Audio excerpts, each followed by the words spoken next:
Want to bring in now the car coach, Lauren Fix. Good to see you again, Lauren. The president says it's time to buy electric.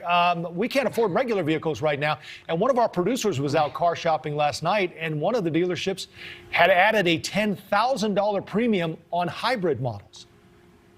Right. Those are called ADMs, or additional dealer markup. It's really pure profit to the dealer. The manufacturers are not a fan of that, but it's happening everywhere. But to give you an idea, your average compact car, you just want to buy a little compact car, if you can find one, is about $30,000 right now with all the market adjustment prices. But if you check with companies like Edmunds.com, they'll tell you the average cost of an electric vehicle is $51,000. That's a huge difference. So you're telling people, you can go out and get an electric car, it's not a big deal. It's a $20,000 difference. That's a couple $100s a month. If you already can't afford what you have and put gasoline in, how are you going to afford higher insurance payments and higher car payments? Things that aren't thought about when it's easy to be insulated in D.C. What about all of the subsidies the government was offering and tax breaks? I know, are those still available? It would be a great incentive if they want more people to buy these things, make them more affordable.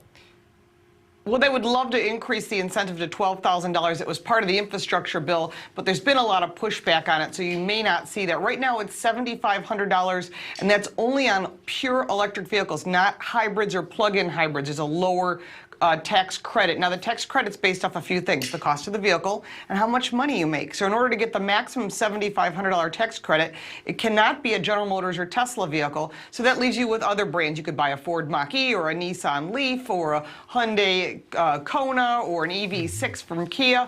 But the thing is, you got to be able to get these vehicles. Right. So because there's a premium on these vehicles and a demand, the $7,500 tax credit, if available, is not really helping. Your state might offer $2,000.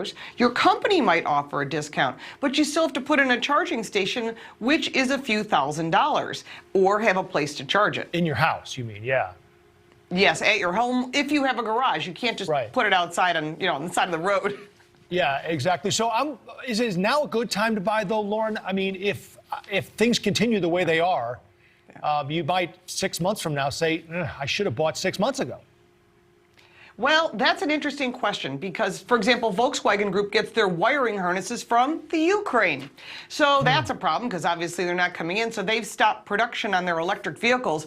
And now we still have a chip shortage going on, and it's going to get worse because some of the minerals that come for the batteries that were used are from the Ukraine as well. Nickel is one of the major mining products there. But you're still talking about China, who's still not our ally.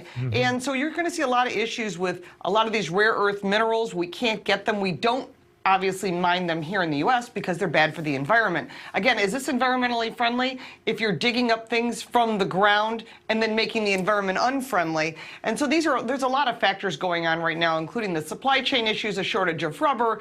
So the whole industry has really got a big hurt on it, so it is not the time to buy a vehicle. Honestly, if you can keep the vehicle you have and maintain it, that's your best choice until things stabilize. Used car prices are up about 40%, and 83% of people are paying way over what the sticker price is. Yeah. But we love our cars, and we're all going to have to sacrifice, it sounds like. Lauren Fix, it's always great to have you. Thank you.